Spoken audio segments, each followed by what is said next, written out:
Disgusting things I've done as an alcoholic. If you're new, my name's Amanda. I am a recovering alcoholic. I drank vodka all day, every day for about 3 years straight. As you know, or may not know, I used to drink pretty early in the morning, and I would drink on my way to work. And I would continue to drink at my desk at work.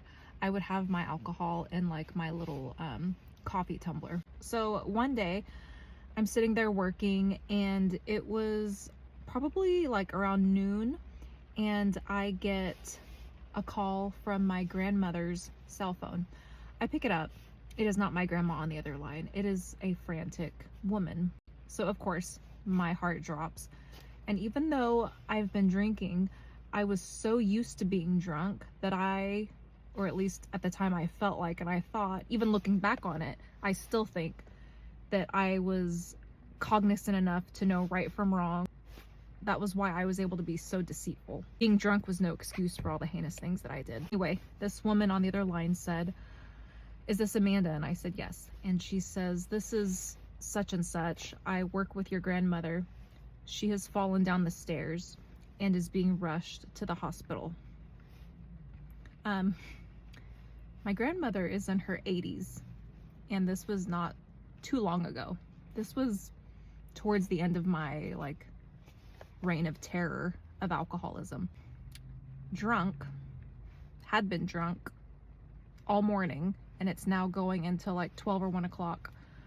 I don't tell my work anything. I just immediately haul ass out of there and head to the hospital. Yep, whatever you're about to ask me, what you're thinking, yes, I did. And I get there, and my grandmother, she has really pretty silvery hair. It's her natural hair color. I can't even say that it's gray. It's actually silver. The whole back of her head is, red. And I go into the hospital, half hammered, and I see my grandmother, and she's, clearly injured.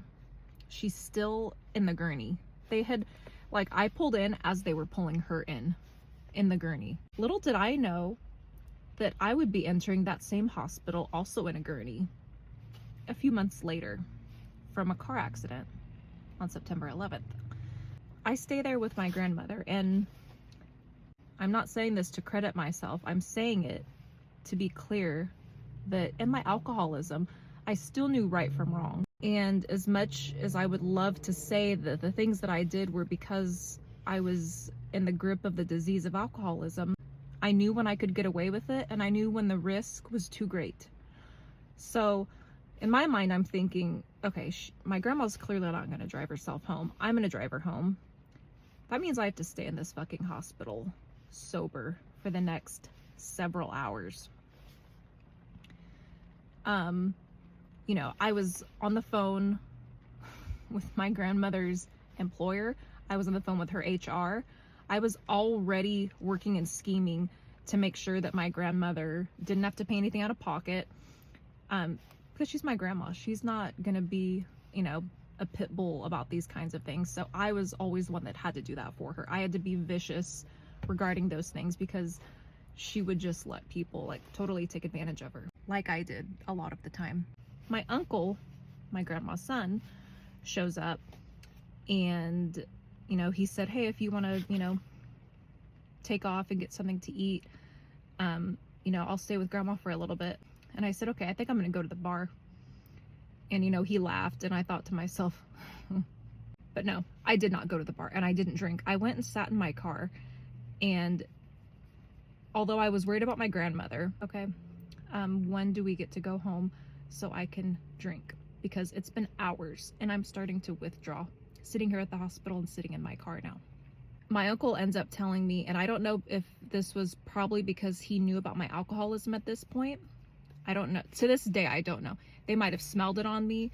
My grandma might have told him, "I think Amanda's drunk. I know she drinks all day." I don't know what the conversation was. My uncle ended up saying, "You can go home. I'm going to stay here with grandma the rest of the night and drive her, back to the house." In my mind, I thought they probably know that I'm drunk. I'm actually starting to withdraw. It's definitely better that I don't drive my grandmother home. And I went home and got drunk.